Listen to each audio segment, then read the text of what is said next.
So let me just jump right in because we're going to talk about the Maps app. And I have this little pointer here that's supposed to be my finger. So if I put it below something and move it around, I'm trying to use it to point. So you can see either I circle things like this just to get your attention so you can see it moving on the screen. Otherwise, you don't know where that little dot is. So anyway, we're going to tap on the Maps app and open up the Maps. And normally it shows your current location. And what this Maps app does, if you haven't used it, is it gives you turn-by-turn GPS navigation. And you can navigate by car or by bicycle or by walking or by Uber. So you have in transit. So you have the choice of 5 different modes of moving around, and it'll work for any one of those, and it'll be optimized for those. So if you're going to pick bikes, it'll usually go with the bike trails. If you're going to hit walking, it'll be with places you can walk. So it won't have you walking down the middle of Broadway, for example, hopefully. Maybe keep you on the sidewalk. And if you have an electric vehicle, it'll show you all the charging stations that are applicable to your electric vehicle. And you just have to set that up in the settings. And also it'll show locations of speed cameras, if there are any in your area or wherever you happen to be. So this is the map you'll see when you open up. It'll show you your current location. And now you may want to go somewhere. And you may have some recent things. You can see down at the bottom here, there's some recent places that I've been or put a pin into, and you can just tap there and go to those. But let's say that you want to go someplace else. You would, put it in the search there and go there. So if you swipe up where this little bar is, see a little bar right there above my finger? You swipe up on that, you'll get some recent places you've been to and some editor's picks of places nearby that might be interesting. And then you get your guides. And the guides are custom sets of destinations that you can put in one place and then have them in there. I don't know why they call it guides. It seems to me like it's more like a collection. And maybe it used to be called collections, I think, but they changed it to guides. I don't know exactly why. Now, if you put in a destination, so let's put in destination here. I'll put in Disneyland. So we'll go to Disneyland today, and you can see it's showing us Disneyland Park. And now I can get the driving directions by tapping this little driving directions. It tells me right now it's a 25-minute drive based on current traffic and so on. So I'll tap on that to go to Disneyland. And now I have my choice of driving, walking, taking the bus or public transportation. It could be any kind of public transportation, bicycling, or hailing an Uber. And it says, because the car is highlighted, it tells me I have 3 different ways, well, 2 different ways in this case, that I can travel, and I can choose the one I want by just tapping it. So if I go up here, the blue is the fastest one, the dark blue, and then if I tap on the other one over here, it highlights that, and it says that's also 25 minutes. And then, so I can go back and forth between those 2. And then once I pick the way I want to go, I can just tap the go button here, and it'll start the turn-by-turn directions. Starting route to Disneyland Park. So it starts talking to me. Head northeast on Kepler, then turn right onto Hillcrest. Okay, so it's telling me how to get to where I want to go. If I swipe up here, it will give me some other things that I can do. And we'll talk about those in a bit. So as I start moving along this path, of course, it'll follow me and tell me when to turn right and when to turn left. And if you have a GPS built into your car, you know all about that. So this could be a backup for your car's GPS, or if you are renting a car, or with somebody else who doesn't have a GPS, or you want to try it instead of your GPS, you can do that. So if I swipe up, oops, not that far. I want to swipe up here. Okay, I can add a stop, intermediate stop, or a stop at the end. I can share the ETA with somebody. So if somebody wants to be tracking me, let's say the person who you're visiting, and they're very anxious and you want to keep them informed of where you are, you can share your ETA, and then they can go to Find My and see your progress on the trip, and they can watch you move along the trip. If you want to report something, for instance, you can report an accident, a hazard, or a speed check that they can add to the database. It's sort of a crowd-based system. If you want to see a turn-by-turn turn list, you tap on Details, and you'll get a detailed turn-by-turn list starting at the top and going all the way down to the final destination.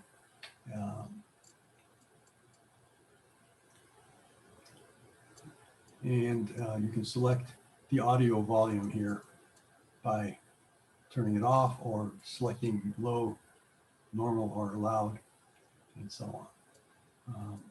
And the last one is the end. So I'll tap end, and now I've stopped navigating. Now, when you're finished navigating, make sure you hit stop, because if you don't, the GPS will stay on and it might deplete your battery a lot quicker. So be sure, even though you've reached your destination, make sure you turn off the GPS by ending. And if you really want to Jake, Beverly was a bit confused, not your Beverly Birnbaum was a bit confused about how you got to this screen, what site you are on.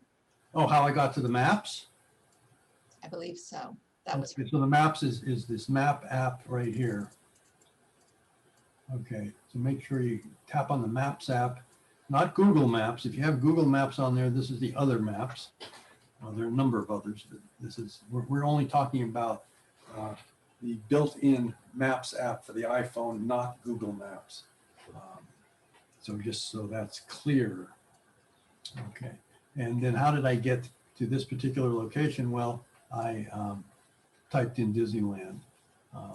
Now, if I swipe all the way up to the top and hit the little X at the top right corner, I cancel Disneyland, and now I'm back to being able to search any place I want. So I can go to New York, I could go to Las Vegas, and any place I want to go to, I can add that in there.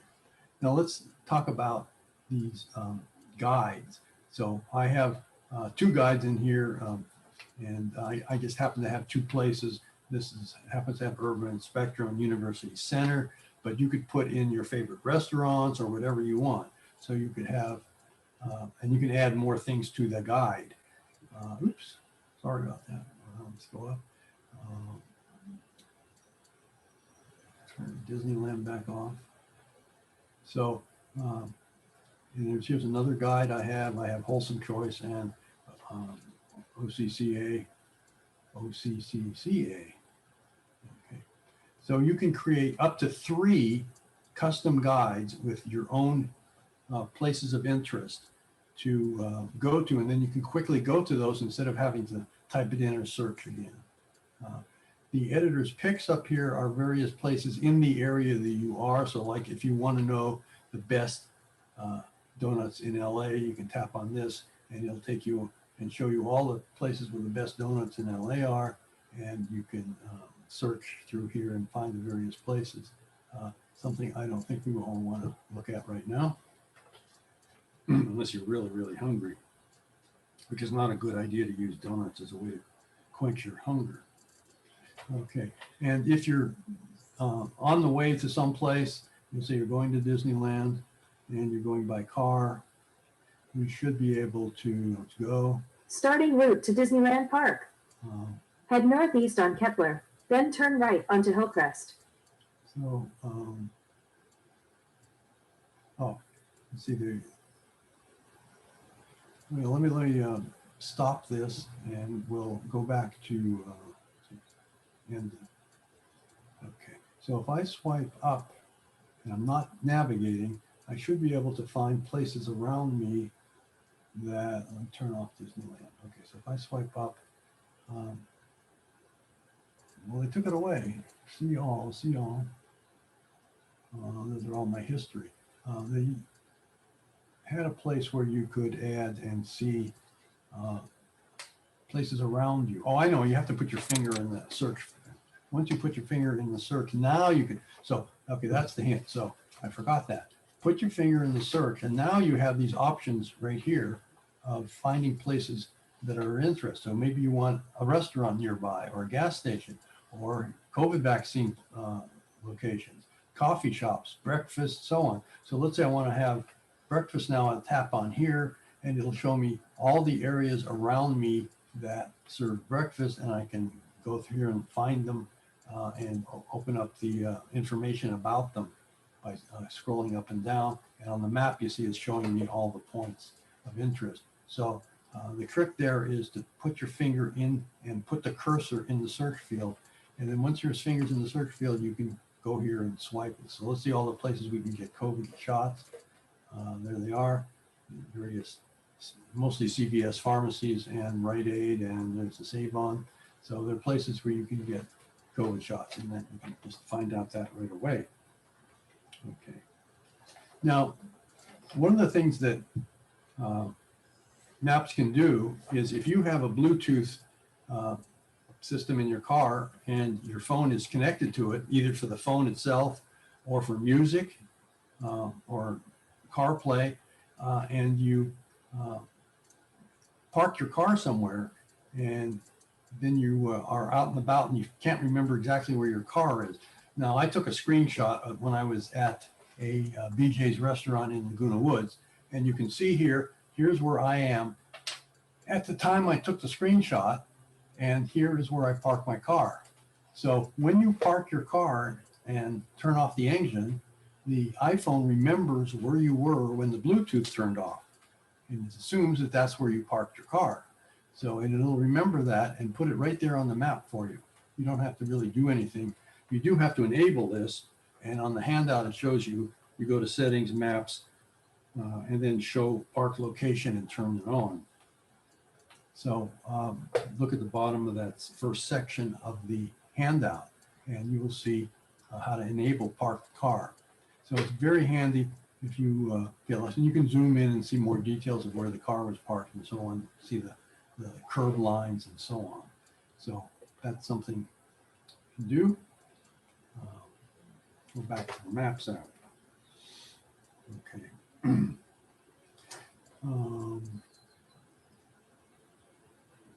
Now you notice in the lower right corner here of the map, it shows you the current temperature and the air quality index of the place that you're currently at.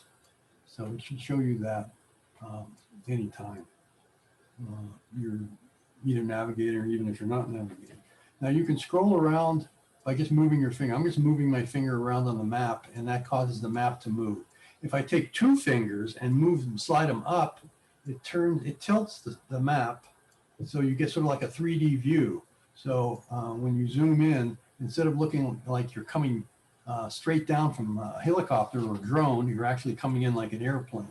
So if I swipe back, it's the straight down view. If I swipe up with two fingers, I get this 3D view, which is, is like maybe a 45-degree angle. You're looking down from an airplane or a drone. Anytime you want to mark your current location, you can, or a location, doesn't have to be your current location, just hold your finger on a particular spot and it'll mark it for you.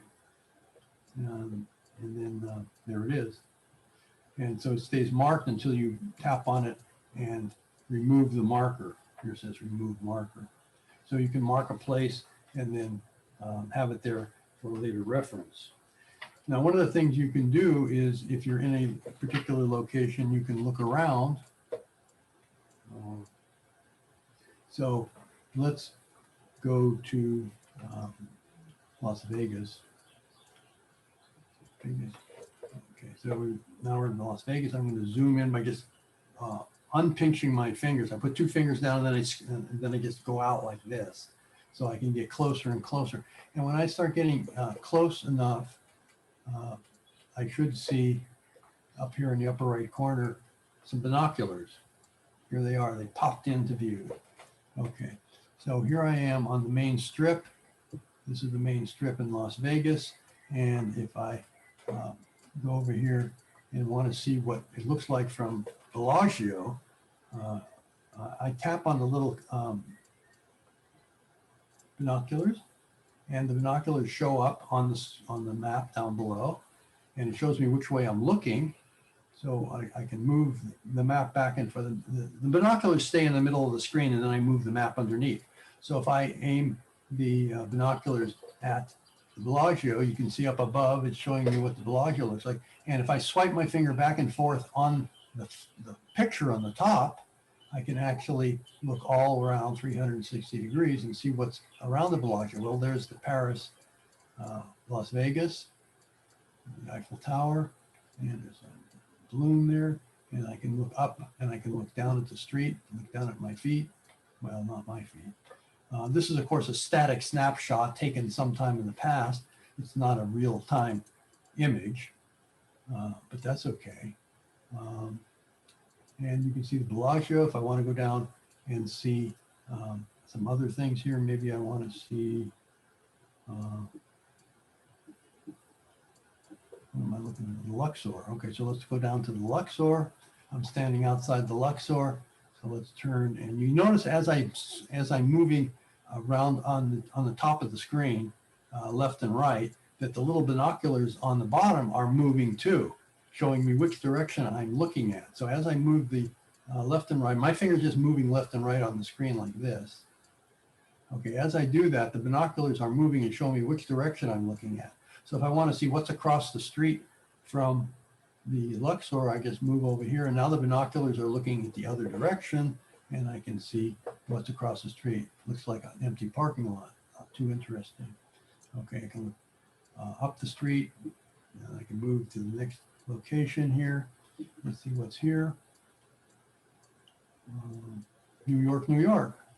Okay, so there's New York, there's the Eiffel Tower. I'm not Eiffel Tower. There's the Statue of Liberty. I'll get it right. That's the Empire State Building. That's what I meant. Okay, so you can see you can move around by moving the map underneath the binoculars. And then you can see, so here's the Hilton and so on. Jake, Deborah asked how you got the binoculars to appear in the first place. Okay. You have to be first in a city or place that has this look around view. Not every place on the map has it. So like maybe your house in Irvine, it probably doesn't have it. And then you have to zoom in close enough. If you're zoomed out too far, it won't show up. So in this case, if I zoom out, the binoculars will disappear. See, they disappeared. But if I zoom in, they show up. So we can do the same thing, for example.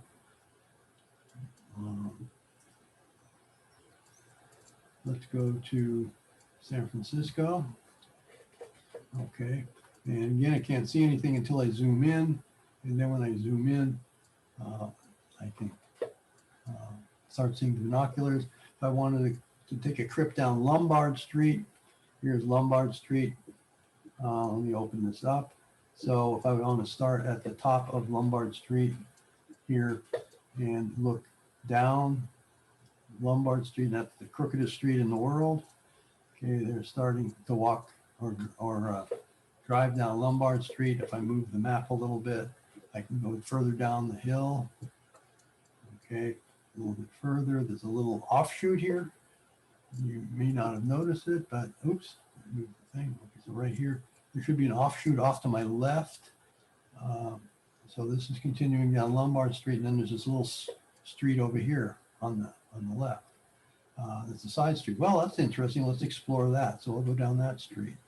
So I'm now going down that little offshoot of Lombard Street, and it's just a little dead end. It gets down here to the end. And let's see. Yep, there's the end. Okay, so there's just a house at the end. So I can go back to continuing down Lombard Street. There it is. I get to the bottom of Lombard Street and turn around and look up Lombard Street. So there's the end of Lombard Street looking up. So that's kind of cool. Done. Now,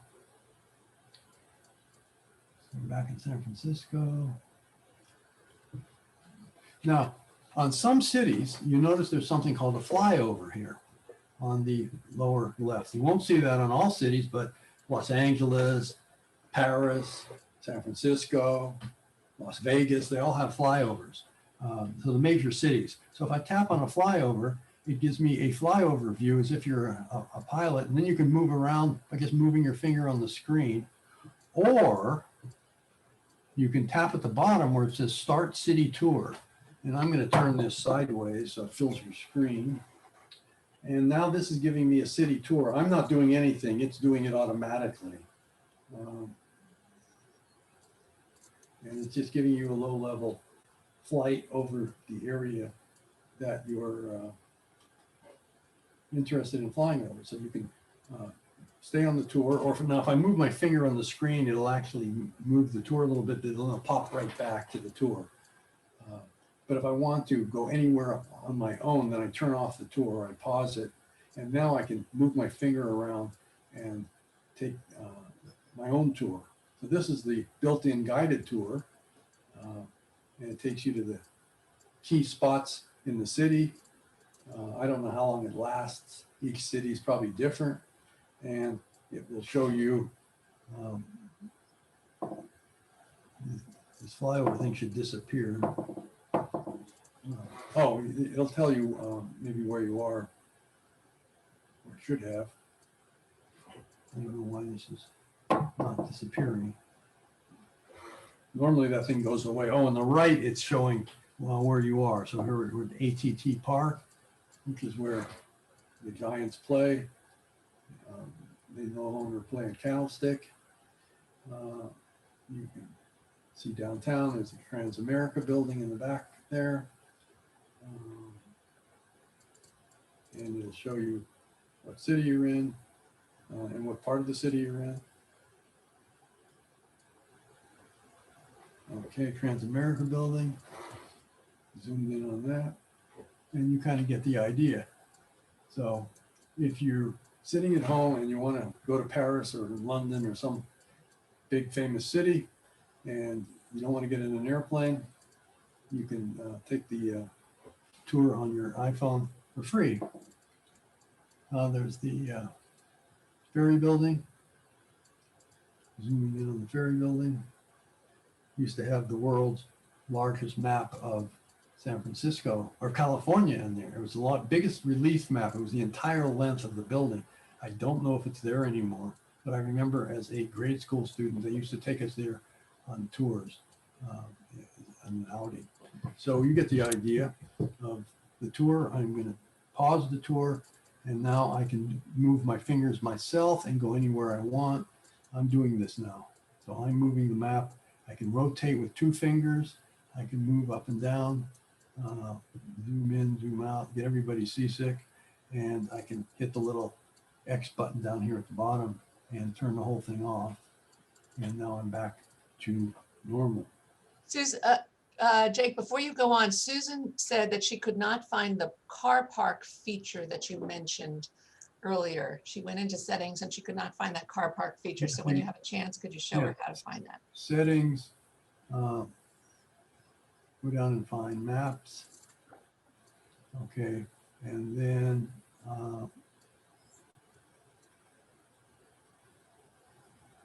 show park location here. Way down at the bottom, or close to the bottom, yeah. It is the bottom except for this one. So that's where you find that. And Deborah Hastings asked if the city tours, is that a separate app as well? No, it's built in. But it doesn't apply to all cities. So it's just major cities in the country. And I think if you went onto search, you could probably go to search and say iPhone maps flyover and see flyover. I'm just typing this in cities. Someone probably has a list of the current cities. Okay, flyover tours and Apple Maps, Apple support. So Apple support may tell us which cities have those. It should. Table of contents. No, that's not the one. Okay, so let's go back and see. There. Somewhere in here, we should be able to find a list of cities. I'll let you guys figure that out. Okay, here's another one from Apple. So what cities are available? I don't know. This is explaining how to use maps. So somewhere down here under Flyover. Anyway, you can probably search that on your own and find out which cities have it and which cities don't. Because the cities that aren't listed are the ones that don't. Okay, I think I covered most of the things on here. Oh, well, you can do one other thing. So let's say that I was going to Disneyland and Disneyland Park, and instead I want to walk. Or let's say we'll take a bus. So right now it's 26 minutes if I drive. If I take the bus or public transportation, you can see it's showing me how to get there. And now instead of 26 minutes, it's taking me 2 hours and 18 minutes. And if I say go, and I can go up here and say, what's the overview and what's the details? Okay, and so the details are walk for 32 minutes, take the OCTA number 79 bus, 7 stops, then walk 3 minutes and take bus 53, and then transfer and take bus 83 and walk less than 1 minute and you arrive. So it gives you details on how to do that. Let's say instead that I want to walk. So there's the walking directions. And again, if I type go, it's 5 hours and so many minutes. I'll get there by 4:18. And again, I can get the details of exactly how to walk. And it's taking me turn by turn by turn on every street that I have to do.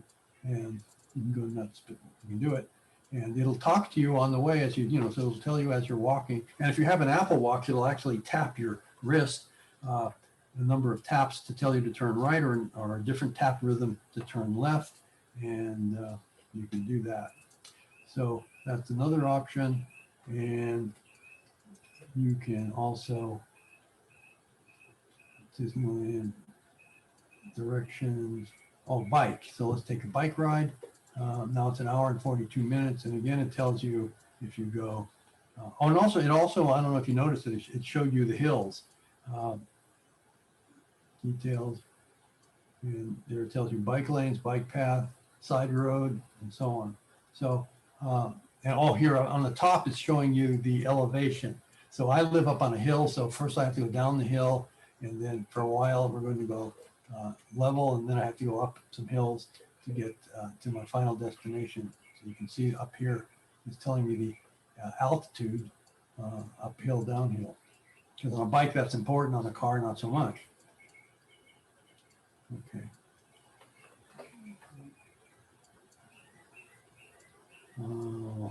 Any questions on maps before we move on to the next subject? No, but Rachel found the list of the Flyover. Rachel posted the link to the Flyover feature. To the chat? She put it in the chat. So I think if you go there, you can see the list of which city. Oh, thank you, Rachel. Also happens to be my daughter. She learned from the best. She lives in Israel. Does it have anything in Tel Aviv, or does it have a Tel Aviv flyover? Wait, let me. Oh, no. Okay, sorry. Okay, so the next thing we're going to talk about is the compass. And you can either find the compass icon or just swipe down from the middle of the screen and type COMP or COM. And you see up here, I have the compass app. There it is. And so if you tap on that, it shows you a compass. And you notice in the center, there's a little off-center circle here, and that's because my phone is not flat. If I tilt my phone so it's flat and parallel to the ground or parallel to the tabletop, now that thing centers, and that's the way you'd want to use a compass, is have it centered. So as I rotate the phone, you can't see me rotating the phone, so you only see the compass card rotating, but I'm rotating the phone. So if I'm now pointing my phone to north, it lines up. Now let's say I want to take a hike and I want to go in a general direction of 030 degrees or 30 degrees. Now if I aim at that and then tap the compass, it creates a deviation indicator. Now when I start deviating from 30, it shows me how far off I am and how much I have to go to get back onto my course. So you can use this to set a general direction, and then this will keep track of how far you're off. So you might have to go around a mountain or around a house or around a building and deviate from it, but at least it'll get you back on track so you're going in the general direction you want to go. And if you tap it again, it'll disappear, but you can always tap it one more time in the direction you want to go, and then you'll get it back again. Now you'll also notice at the bottom, let me tap it again to turn that off. At the bottom, it's showing you your direction that you're pointing and also general direction northeast. And below that, you'll see your longitude and latitude. That's kind of handy. So if I tap and hold on that, I can copy my longitude and latitude. And then I can paste that into anything I want, an email and so on. So if somebody says, what is your longitude or latitude, or if you're dealing with a boating application or some such thing, or you want to tell the Coast Guard where you are on a boat, they usually deal in longitude and latitude. So if you're out in the middle of the sea or the ocean and there's no landmarks, you can just tap on that and text or read it off to the Coast Guard or somebody else looking for you, and that will tell them what your longitude and latitude is. And also, you notice if you have to have the GPS turned on, and you have to have, I think you have to have the internet available. You can get your elevation. Well, actually, you don't need the internet for the elevation. So if you're out in the middle of the ocean, you don't have the internet necessarily. So it should still be able to tell your longitude and latitude. But you have to have location services turned on for the compass in the settings. Otherwise, it won't know where you are. Because the GPS, remember, GPS only knows where you are. It doesn't know which way you're facing. Now, the reason your car GPS or even this phone GPS knows which way you're facing is it figures out where you were a few seconds ago and then where you were next and where you were next. And it figures out which way you're going. But it doesn't actually know which way you're facing. So if you had a car that slid sideways like a shopping cart, it would only know which way it's going, not which way the shopping cart or your car is facing. So just keep in mind, GPS only knows where you are, not which way you're looking. So that's a handy thing to have. If you're out camping and you lose your compass and your battery is still good, you can use this to navigate. However, if you want an absolute backup, I would always carry a magnetic compass just in case your battery dies. Now, there's another thing you can do in settings, and that is change the location for north. And that may sound strange. There's two kinds of norths. There's the North Pole where Santa Claus lives, and then there's the magnetic North Pole where the magnetic North lives, or the magnetic Santa Claus lives, which is somewhere in northern Canada. So our compasses don't point to the magnetic, don't point to Santa Claus North, the North Pole. They point to magnetic north, which is constantly shifting. And in a few 100,000 years, actually, the North and the South poles will switch. And all our compasses will now then point to the South Pole instead of the North Pole. But that's a few 100,000 years, so don't worry about it. But the magnetic pole does shift periodically, and it does have ramifications for navigation.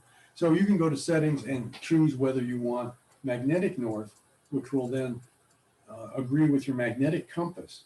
But if you choose true north, it'll be off from your magnetic compass by about 14 degrees in this particular area. And it changes from place to place. So in the East Coast, it'll be 14 degrees maybe, but in the opposite direction.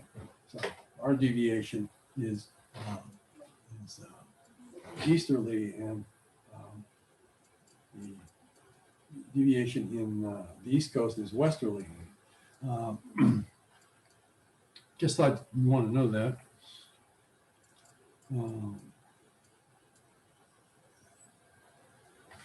Okay, the next app I'm going to talk about is the Find My app. And the Find My app lets you find things.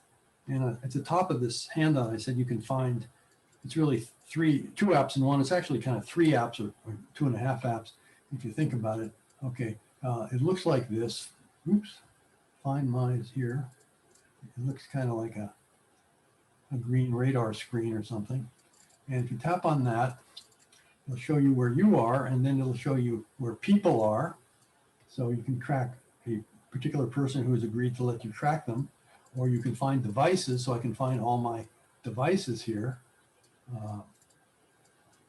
And then the last thing is I can find an item, track an item. And an item would be, say, my jacket. And how would it know where my jacket is? Well, because I put an AirTag, which is a little device that Apple now sells for $29, and you can drop it in the pocket of your shirt or your jacket or in your suitcase, and then it'll help you track it anywhere you lost it. So I have one here, which I'll show you. Let me go ahead and open up the magnifier. Okay, so there's my little thing. It's not very big. You can see it's tiny. It's about the size of a quarter. It's a little thicker than a quarter of an inch thick. And this one has I put it in a case. Now that case is made by Belkin. The case costs, if you buy the case from Apple, it'll cost more than the AirTag. The cases from Apple cost like $45 and the AirTag costs $29. But this one from Belkin was only $12, which is still a ripoff for a little piece of plastic. I don't know why Apple just didn't drill a hole in the thing so you could put a ring through it, but they want to sell you all this extra crap, so they didn't put a hole in it. If you invest in Apple, you'll never lose your shirt. Hey, I like that. You invest in Apple, you never lose your shirt. So you can put that in your pocket or in some device, something. You wouldn't want on your iPhone because your iPhone already has a tracker built in. And you can put it in your pocket of a shirt or in the pocket of a suitcase or on some other device that you want to find. Some people have put them on their bicycles and actually have recovered their bicycles with that. It's kind of useful. And when you get close to the thing, it'll actually let you find exactly where it is. So if I have to turn on my, I'm going to get this off and turn on my cellular, because it won't work without cellular. Let's see if it works. So if I want to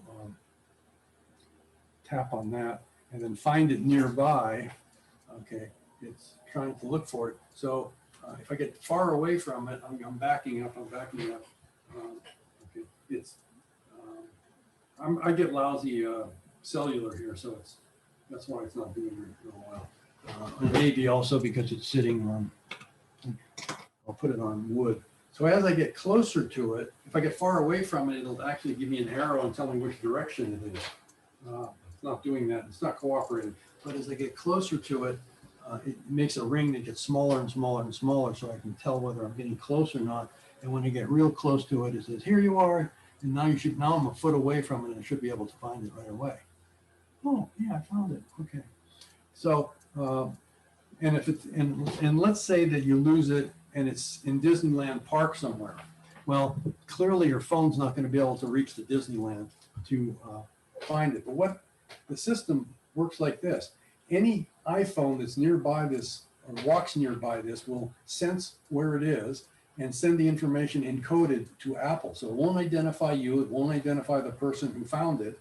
They didn't even know they found it. They just walked by and their phone happened to pick up the signal. And then it'll notify you where it was last seen. And then you can go to Disneyland and search for it. So it's not just for something that's within a few feet.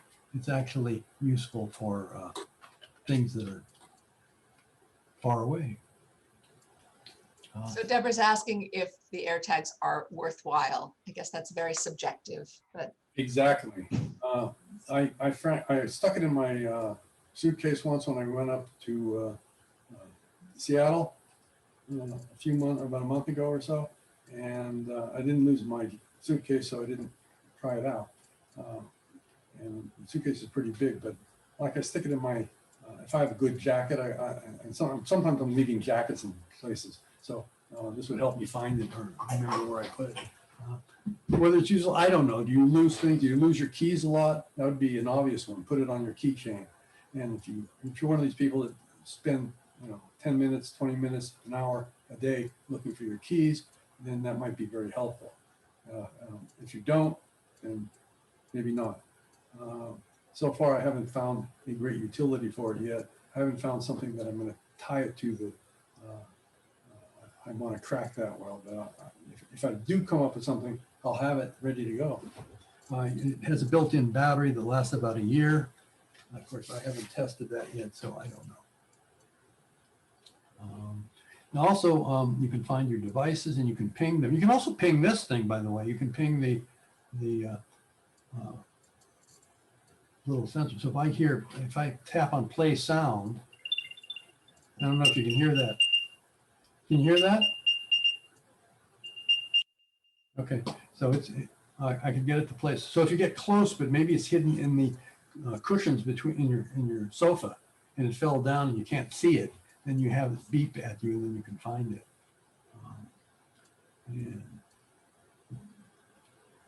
But you can also do that with your device. So if I wanted to, like I have my iPad Air, and right here I can have it play a sound.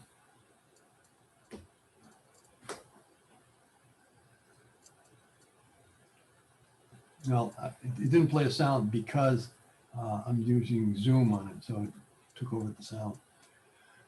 Okay, so you can use Find My to find your devices, find people who agree to be found.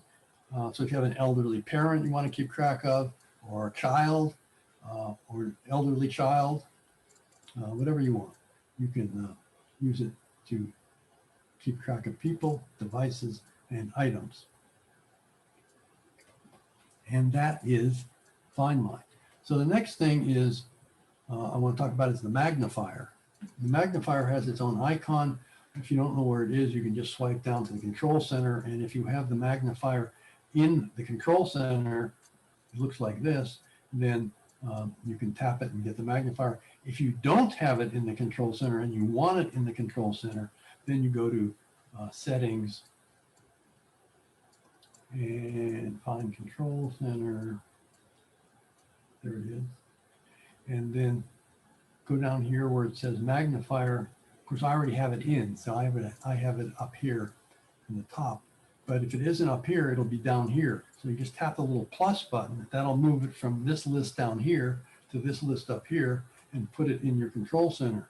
So then when you go to control center and tap magnifier, you can get the magnifier. And so I have the magnifier looking at my $5 bill. I mean, here's my air tag, but I replace it with a $5 bill.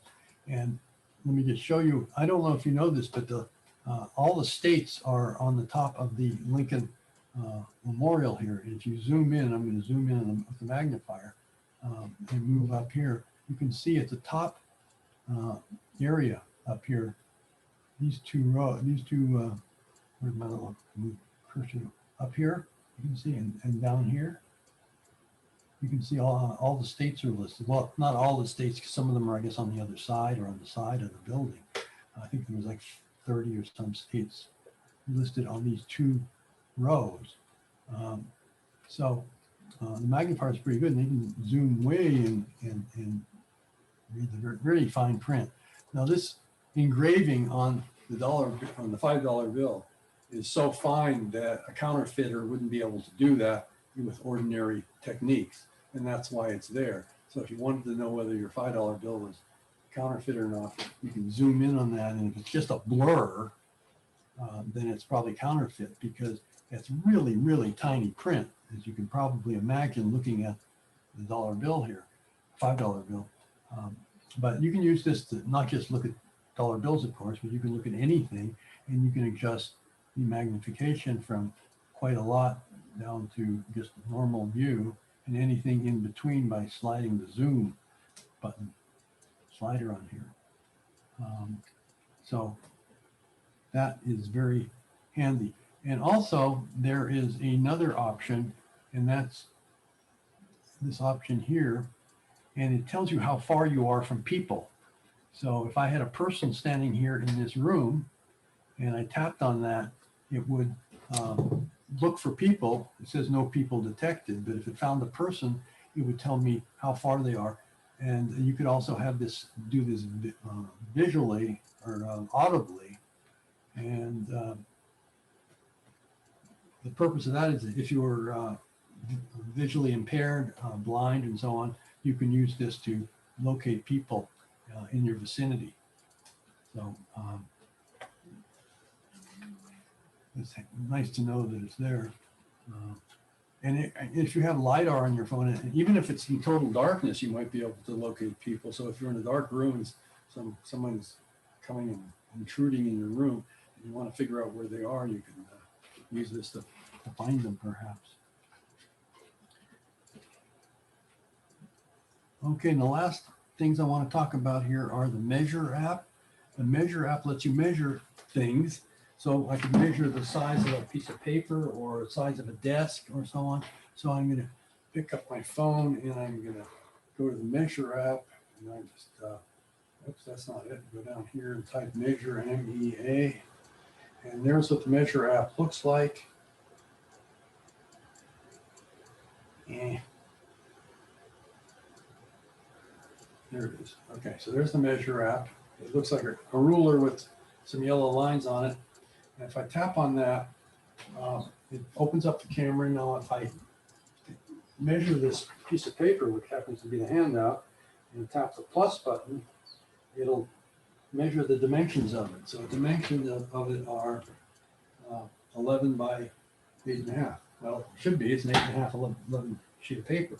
I can clear the screen and I can measure, say, the height of my coffee cup here. So if I tap the plus button, it puts a dot, and then I go down to the bottom of the coffee cup and press. Again, it says it's 8 inches high. Okay, how about the length of this desk? Well, I'll go from, let me clear this, from here all the way to here, and it measured as 4 feet, 8 inches. So, and you know, this isn't, I wouldn't build a house using these measurements, but if you wanted to get an estimate like the size of a picture, so you can just, oh, there, I just tapped it and it told me the height, the width, and number of square feet it is too. And you can adjust, I think I can adjust these little things.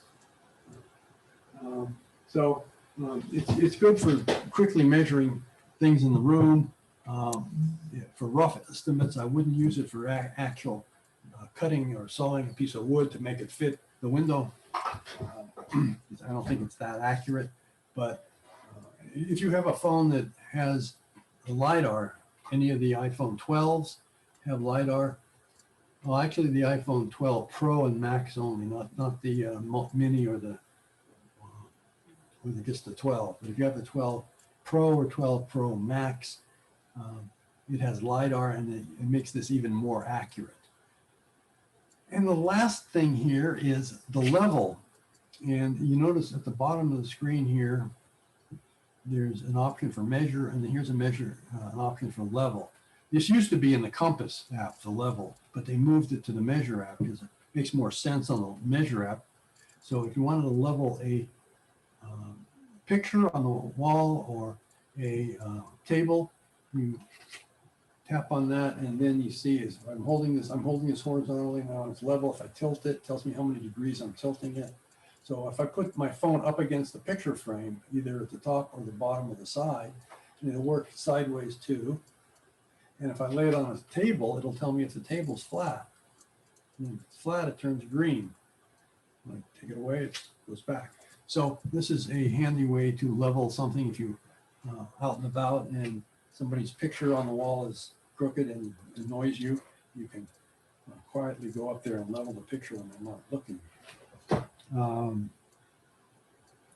One other thing I'm going to talk about, even though it's not on the handout, and that is Apple Pay and Wallet. So if you have Wallet on your phone, you do, it's built in, you can add cards to your wallet.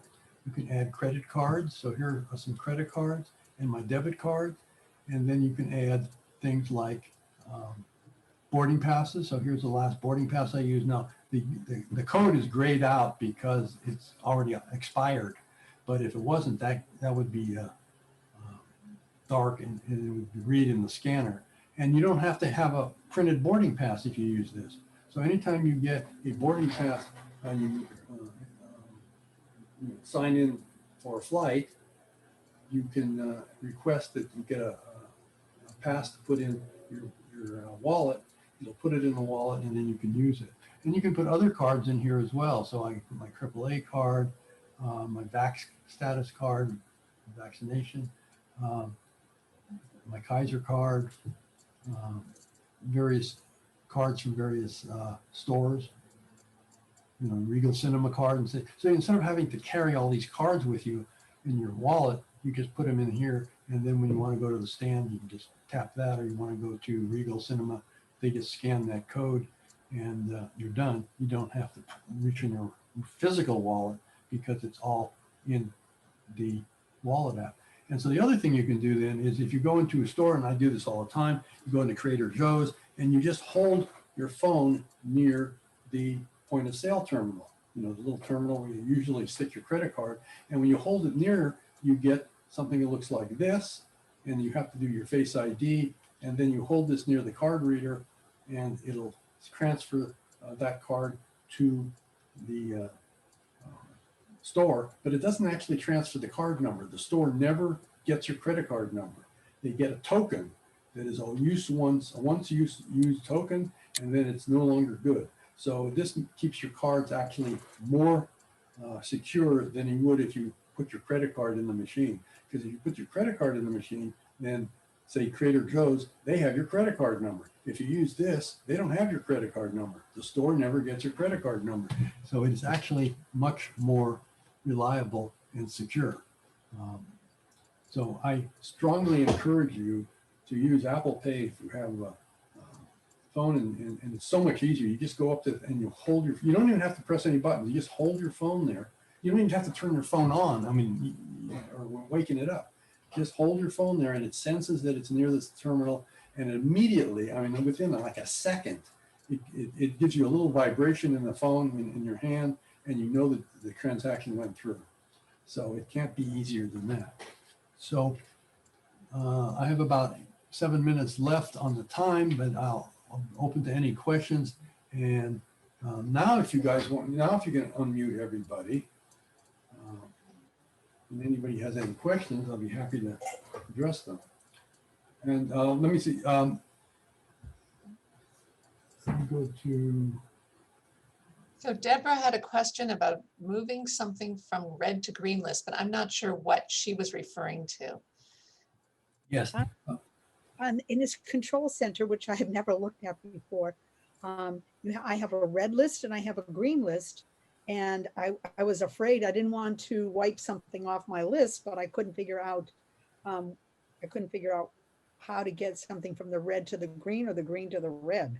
Okay, so let's see, you can see my control center here. I've got, at the bottom, I had 8 things, right? Starting with the alarm clock over here and going across the left to right, 1, 2, 3, 4, 5, 6, 7, 8. So let's say I wanted to add another thing to this. So I am going to go to settings, and I'm going to go to control center here. And then this 8 things that I had in the list are here. 1, 2, 3, 4, 5, 6, 7, 8 in that order. Now let's say I wanted to add the calculator. So I go down here and I'll tap the little green and it puts the calculator up here. And the calculator disappeared from this list and went up to this list. So now I have the calculator on my control center. Let's look and see. Go down here and scroll up, and there's the calculator. It wasn't there before, but now I can get to the calculator. So you can add as many things as you want down here. Get too many, then it kind of loses its utility, in my opinion, because then you have too many things to look through. But 8 is about enough. But maybe you don't like the 8 that or the 4 that Apple gave you, you'd rather have some other ones. So I'm going to get rid of the calculator. I'm going to remove it and put the calculator back down here in the list. It didn't remove the calculator app, it just removed it from the list. So now when I go to the control center, the calculator is no longer part of these 4 or 8 down at the bottom. So you can customize this, and not only that, but you can change the order that they show up on the screen. So you see these little, I call them hamburgers, the little 3 lines out here on the right side. If I wanted to move the camera up to a different location and put it here, I could do that.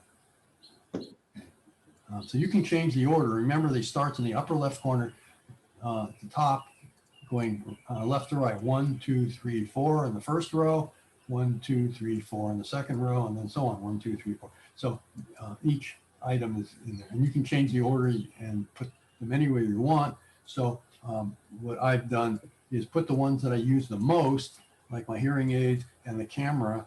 I get to the camera by going to the control center and tapping the camera app down here, the magnifier and so on. The ones I use the least, I put them on the left because I don't use them as much. So the ones Jake, how do you get to that screen that you're showing now? Okay, if you have a newer phone, you swipe up or swipe down from the upper right corner. You swipe down like this. If you have a home button, you I got it. I think you hold you double tap the home button. Oh no, Have to- no, you don't. Okay, if you have a home button, you swipe from where the home button is below the screen and swipe up. So I don't know if you can see me, but you swipe up from this area down here up to the screen like that and you get it. So if you have a newer phone without a home button, you swipe down from upper right corner. I got it. Yeah. Right. I have one other question. What's your feeling about using iCloud Keychain? You mean for your passwords? Yes. I use it all the time. Anytime Apple, asks me if I want to save the password, I say yes. So that should be turned on in the control panel or the settings? Yeah, I would, and that way you can. And if you have Touch ID or Face ID, then it'll automatically invoke it, and you don't even have to do anything. But it knows the password and sends it automatically. Okay, thank you. That's a really. This was great. Yeah. Jake, it was easy to tap the green and make it the red minus. But when you tap the red minus, you can't make it the red. I mean, can't make it the green. You should be able to. If I tap the red minus, it should go to green. But it'll jump down to the bottom. Okay, all right, thank you.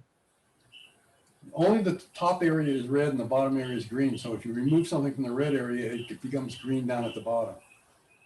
Okay, what happens on my phone, which is a new one, it has those 3 little equal signs and then it slides and it says remove. Is that what I'm supposed to tap? No, you don't tap remove. It'll remove. You don't slide left and right. You slide it, a little slider up and down, and then it won't say remove. But if you When I tap the little red with the minus in it, the line in it, it slides to the left and that remove sign comes on. red, oh yeah, okay, that's that. Yeah, remove it. Yeah, you do tap remove, and then it'll put it down at the bottom. Okay, that's what I was afraid it might get rid of it. Okay. No, it won't delete it from the phone. It just moves it down to the bottom of the list. It just removes it from the control center, but it doesn't remove the app at all from the phone. No, I wanted to go from the red to the green. Yeah, so that's what you do when you tap remove, it removes it from the red area and puts it down in the green area, and deletes it from the control. Oh, I see. Okay, got it. Okay. Okay. Whew. Any other questions? Can you go over the finding my phone again, where in the handout it says iCloud settings, iTunes and App Store? I'm sorry, where are you? On the second page, the third paragraph. iCloud, oh. Yeah, so if you if you go into the very top of the settings, you should have your Apple ID, iCloud Media, and so on. Right, That is, and then you right. tap on that, and then you go to iCloud, tapping on iCloud, and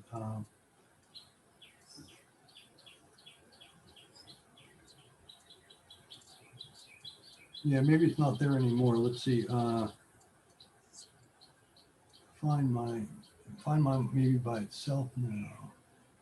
Sometimes they change this stuff and I don't catch it. Yeah. Oh, there it is. Oh, there it is. Find mine. Okay. Yeah.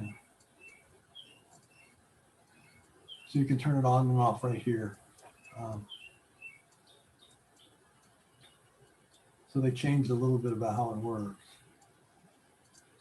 Okay. Thank you.